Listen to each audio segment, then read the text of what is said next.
What's up, traders? Back with another video, again inspired by someone from my social media.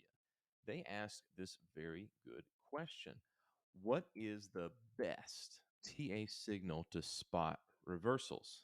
Is it price action with support and resistance, candle patterns, some indicator? This is a good question, though I don't like the way the word best is used because I know I've said it many times before. There is no best anything. There's what's best for you as a trader. And that's what I try to do here is lead people down the path that's going to find what works for them. To do that, though, there are some general guidelines to getting to a framework so that you as a trader can come up with your own method of analysis. So let's do a quick dive into what makes good technical analysis. What you need to do is combine two or more indicators of different categories. So, what are these categories? Well, you have your overbought and oversold extremes. These can be things like RSI or stochastics and oscillators. They're going to tell you when price has gone very far, very fast. And that's when you can hopefully try to find a snapback. That's a reversal that you're looking for. Another thing you can look at for reversals are statistical indicators, Bollinger Bands or Keltner channels, where you're looking for price to deviate from its statistical mean, get outside of how it has normally acted in the past. And then finally, what you'll want to use also to confirm this is a trend indicator. You want to know when the overbought or oversold trend. In other words, if it's overbought, it's going up, up, up, up, up. It's trending bullish. You need to know when this changes. And so you can use another indicator to confirm it. So if you use multiple indicators, you can increase your probability of wins. But this comes at a cost. You're going to have fewer opportunities naturally if you're waiting for specific criteria to happen. It also requires you to be more patient for these opportunities to come about. And some people just aren't patient.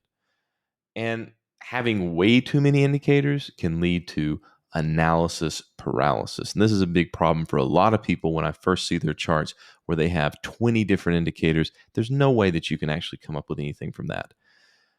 You also need to look and be aware of price action.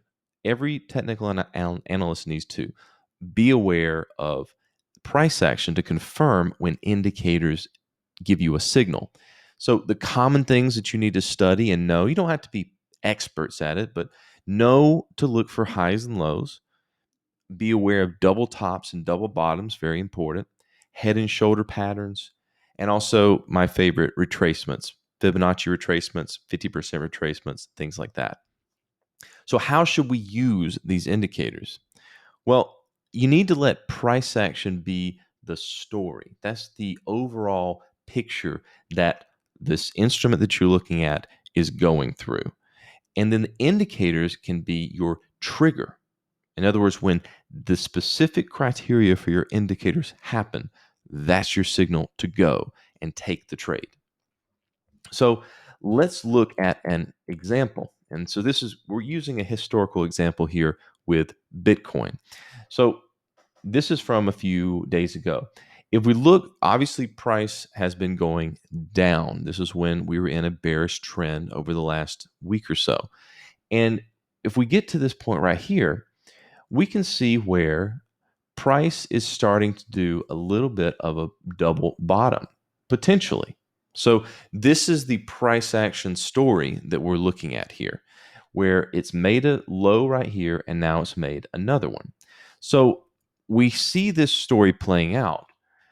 Let's get some indicators on the chart and see if we can find the right trigger that will work in this example to make us get into the trade. Again, this is just an example. I'm not saying this is the best indicator, but I'm putting together the framework for people to understand how to use indicators in conjunction with price action. So we need to start with first at least one indicator that gives us a signal of price extremes. So one of the classic indicators for that is, of course, going to be the RSI. So we'll add that to our chart here. So the RSI indicator looks something like this. It's going to be on a lower chart. It's always going to be on a different frame of the chart. And normally, when price is moving around, it's going to stay within the range of RSI. But when it falls outside of these boundaries here, that's when you know that it's at an extreme. In other words, prices move very fast in one direction outside of the norm. So we've got this now. So we now know that this is at an extreme. We need something, one more thing, to confirm when this reverses, because price action can, or extremes can continue for a very long time. Like, for example, back here where price was moving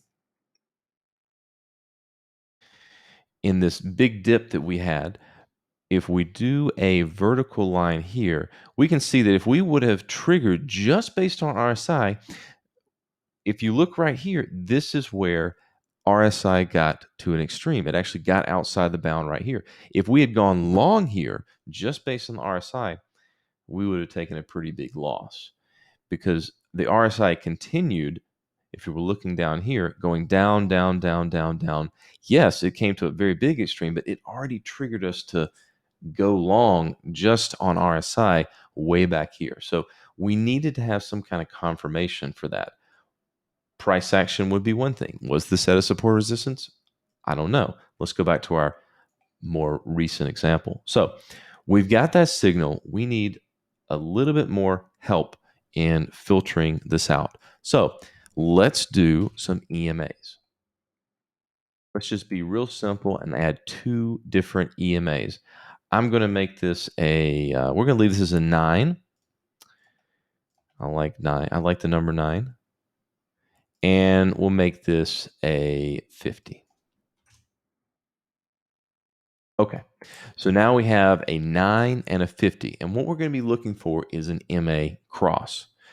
MA crosses, moving average crosses, are a very standard indicator for when the trend has reversed. Obviously now, because the 9 period is below the 50 period, it's telling us that it's bearish. So let's go forward a little bit until this crosses. Okay, we have a cross here.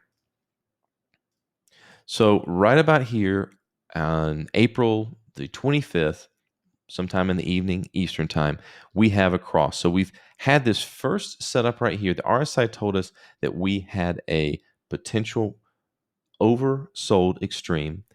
Again, it was also a double bottom that we're seeing here. That's the price action story. Little bonus here that I like to see. I like to see a failure of a break of support resistance. If we draw a line here at the low right here, we can see where price spiked down, probably liquidated a lot of people that were on some leverage positions, and then came back up. I like these kind of situations. I like these stop run situations, because a lot of people that are trading, they'll have their stops right below the low and they get taken out. And man, they are one sad panda whenever it goes in the way they want it to. So this right here is two elements of price action: the double bottom plus the what seems to be a stop run here. We've also got the RSI, and then we had the moving average cross. So at this point, we could have said, all right, this is worth taking a long position once we've gotten that. So let's just set up a nice, easy 2-to-1 there. And maybe not make it so fast, and go.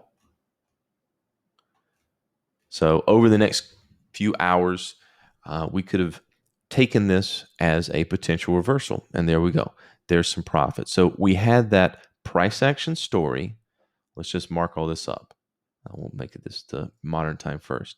So what did we have going on? We had the price action story.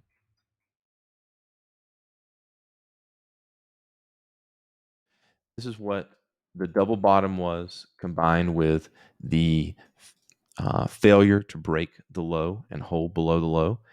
And then we had the RSI extreme.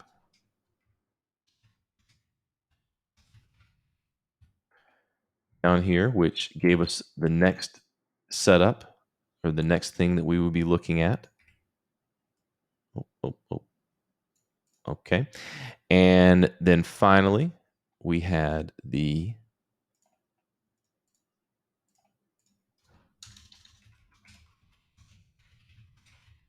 moving average cross. So one, two, three. We started with a price action story. We had the RSI extreme, and then we had a trend indicator tell us that there was a moving average cross. In other words, that trend that brought it down to an extreme was potentially reversing. And that's how we would set up a trade. Using this process is going to dramatically increase your win rate. Yeah, you're going to take some losses always with trading, but this is this process and the framework you need to look at when you're trying to figure out what method, what indicators do I as a trader want to use to analyze charts and find patterns. Hope this helps everyone be more profitable. Trade wisely. We'll see you in the next video.